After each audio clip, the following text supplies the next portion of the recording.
Bonjour. Aujourd'hui, je vais parler de représentation. Pourquoi parler d'une représentation et le dire c'est la vérité?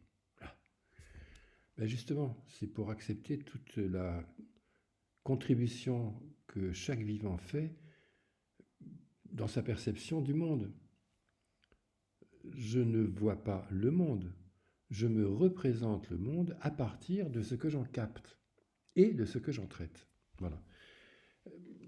L'image simple de la représentation, c'est un dessinateur ou un peintre qui prend non pas un tissu blanc pour peindre dessus, mais une vitre transparente et se place comme sur son chevalet pour dessiner ce qu'il voit à travers la vitre. C'est-à-dire il place la vitre et du coup, je choisis n'importe quelle chose à regarder, mais je suis dans un point de vue.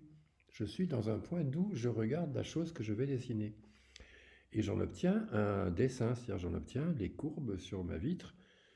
Par exemple, si c'est un ami de face, eh ben, je vais voir mon ami de face. Mais je ne le verrai pas de profil, je ne le verrai pas par-dessus, je le verrai du point de vue d'où je le regarde.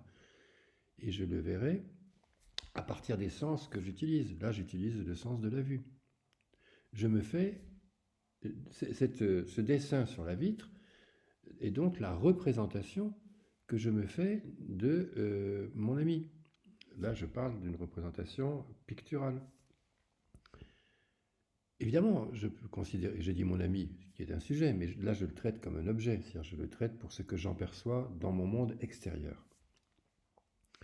Ce que j'en perçois dans mon monde intérieur, ça c'est tout un autre monde. Je m'en fais aussi des représentations, mais c'est un autre sujet. En tout cas, pour dire que le mot représentation par rapport au monde extérieur est là pour sensibiliser au fait que ça n'est pas la réalité. C'est ma représentation du réel. C'est ma représentation de ce que je capte. Et c'est tout à fait différent. Quel est l'enjeu? Ça va être la suite. L'enjeu, c'est de découvrir ou de préciser que du coup, cette représentation n'est pas seulement une fabrication par la source, c'est-à-dire par l'objet que je représente, mais largement autant par l'observateur, c'est-à-dire par les outils que j'utilise pour m'en fabriquer cette représentation. Quels sont ces outils? Il y en a plusieurs. Je choisis un point de vue. Déjà, je suis quelque part. Là, je parle physiquement dans l'espace pour un objet.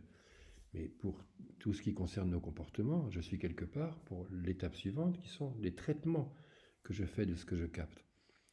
Et quels sont ces traitements? Ce sont l'ensemble des choses que j'ai déclarées vérité et que j'utilise comme repère pour dire ça c'est vrai, ça j'y crois pas, quand il s'agit de me représenter non pas un objet, mais n'importe quelle circonstance humaine, dans un conflit. Dans un conflit, chacun a la représentation, j'ai raison, il a tort, je suis gentil, il est méchant. Ah, d'accord, pourquoi pas. Mais c'est pas pareil de se dire que je suis gentil à mes yeux et que lui est gentil à ses yeux à lui, que chacun a sa représentation. Et du coup, la clé du mot représentation, c'est de faciliter, mais immensément, d'ouvrir même carrément, de dévoiler la différence des vérités de chacun, la différence des sources des comportements de chacun. Donc, pour réguler des comportements favorables aux intérêts de tous, c'est quand même assez premier de s'apercevoir et de vivre, de se représenter que chacun a son point de vue, que chacun a ses traitements.